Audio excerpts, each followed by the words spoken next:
Alors, on lance sa startup. Et là, c'est la grande question, comment bâtir une stratégie qui tienne la route, surtout dans un monde qui bouge tout le temps? Eh bien, il y a un outil, un grand classique qui est juste parfait pour ça. C'est un peu la boussole de base de tout entrepreneur. Aujourd'hui, on va décortiquer ensemble l'analyse SWOT. Et attention, ce n'est pas juste un truc académique, hein. Le chiffre, il est assez parlant. 70%, c'est énorme. Selon une étude de McKinsey, c'est la part des boîtes qui se servent du SWOT pour prendre leurs décisions. Autant dire que c'est un outil quasi universel. Et on va vite comprendre pourquoi. Bon, alors concrètement, comment ça marche? Eh bien, tout part d'un diagnostic. C'est logique, non? Avant de foncer, il faut savoir d'où on part. Le SWOT, c'est exactement ça. C'est l'outil qui permet de faire une sorte de photo, une cartographie de sa position sur le marché à un instant T. SWOT, donc, c'est d'un acronyme.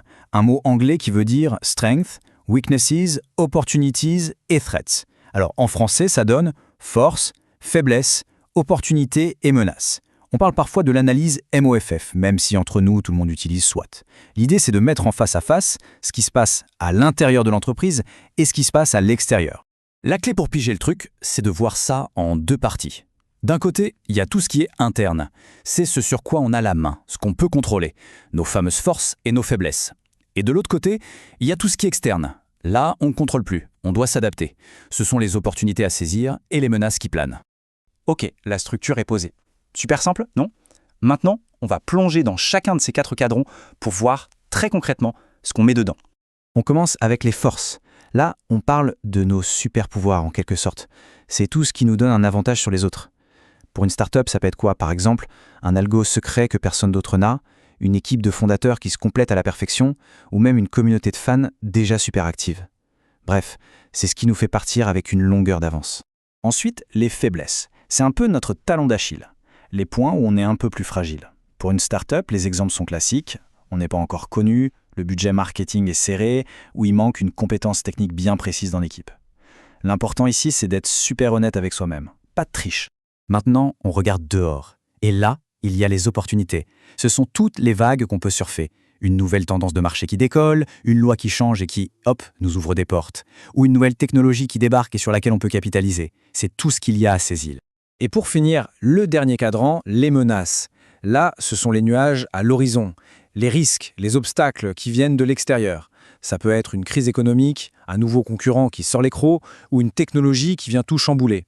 L'idée, c'est de les voir venir de loin pour ne pas se faire surprendre. C'est vital. Voilà, on a compris les 4 cases. C'est la base.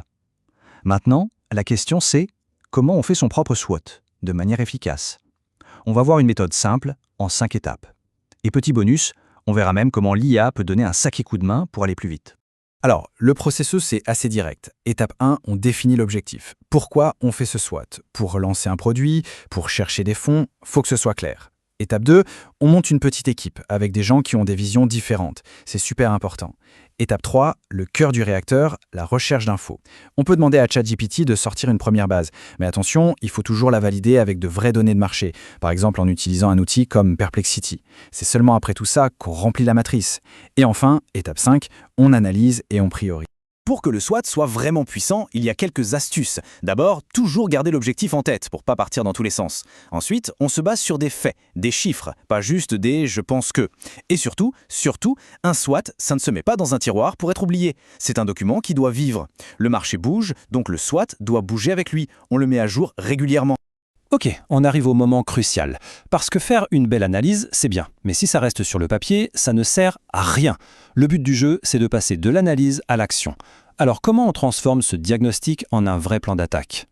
Comme le dit très bien la consultante Sarah Green, une analyse SWOT réussie se traduit par des actions concrètes. Sans ça, c'est juste un exercice de style. L'objectif final, ce n'est pas d'avoir une jolie matrice à 4 cases, c'est de prendre de meilleures décisions pour l'avenir de l'entreprise. Et c'est là que la magie opère, avec ce qu'on appelle la matrice SWOT croisée. C'est le moment où on fait se rencontrer les quadrants. On se pose des questions simples mais puissantes. Par exemple, comment utiliser mes forces pour sauter sur ces opportunités? Ça, c'est notre stratégie d'attaque. Ou bien, comment mes forces peuvent me servir de bouclier contre ces menaces? Ça, c'est la stratégie de défense. En faisant ces croisements, on fait émerger les vraies priorités stratégiques. Donc, s'il y a une seule chose à retenir, c'est celle-ci. Le SWOT n'est pas la destination, c'est le point de départ. C'est vraiment la rampe de lancement du plan stratégique. C'est ce qui transforme une simple photo de la situation en une véritable feuille de route pour grandir et pour être plus solide face à l'avenir. Ce qui nous laisse avec la question qui compte, finalement. Une fois l'analyse sur la table, quelle est la toute première action à lancer? C'est précisément à ce moment-là que la stratégie prend vie. Merci d'avoir suivi cette analyse et à très bientôt.